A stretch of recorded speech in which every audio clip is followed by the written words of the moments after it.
আসসালামু আলাইকুম রহমতুল্লাহি বারাকাতুহু। আমরা এখন রয়েছি মসজিদে সাইয়েদা আয়েশা রাদিয়াল্লাহু তাআলা আনহার স্মৃতি বিজড়িত মসজিদে, যেটি হারামের হুদুদের বাহিরে। আপনারা জানেন এটা একটা মিকাত, যারা মক্কাতে অবস্থানরত এখান থেকে, অর্থাৎ যারা ইহরাম পরে মক্কাতে প্রবেশ না করে এখান থেকে এসব ইহরাম পরার সুযোগ রয়েছে। যদিও এটা নিয়ে অনেক ইখতিলাফ বা এটা নিয়ে অনেক মতৈক্য রয়েছে। এখানে বলা হয় নবী সাল্লাল্লাহু আলাইহি ওয়াসাল্লাম তিনি যখন মদিনা থেকে এখানে এসেছিলেন প্রথমবার, আল্লাহ তাআলা তিনি যখন মক্কাতে ওমরা করার জন্য পরিকল্পনা করেছিলেন, আল্লাহ তাবারক তাআলা তাকে কিন্তু নিষেধ করেছিলেন, তাকে ফিরে যেতে বলেছিলেন। দ্বিতীয়বার তিনি সেই ওমরাটা পরিপূর্ণ করেছিলেন।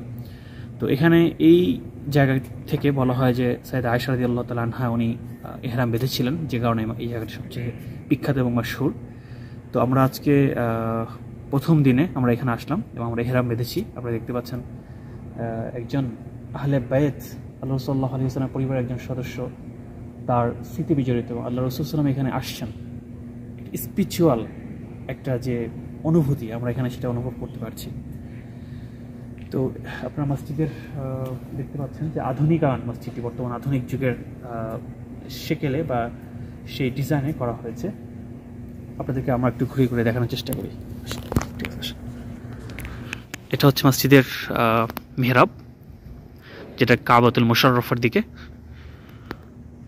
এবং মাঝখানে একটি সুন্দর সমাধান রয়েছে মসজিদের। এখানে হুজ্জাজগণ তারা নফল নামাজ পড়ছেন।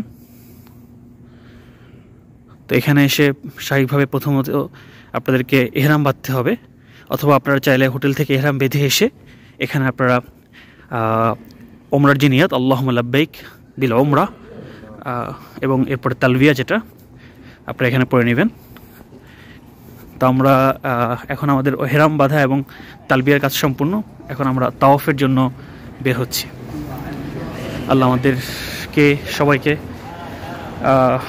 ওমরা করার তৌফিক দান করুন, আমিন ইয়া রাব। আমাদের সাথে ছিলেন মুহতারাম সাদিকুর রহমান আল আজহারি ভাই।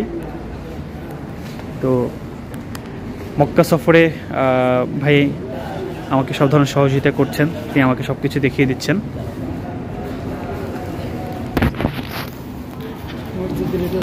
এখানে সুন্দর পরিবেশ, মহিলাদের জন্য আলাদা ব্যবস্থা, অজু করার সব কিছুই সুন্দর সুব্যবস্থাপনা রয়েছে এখানে।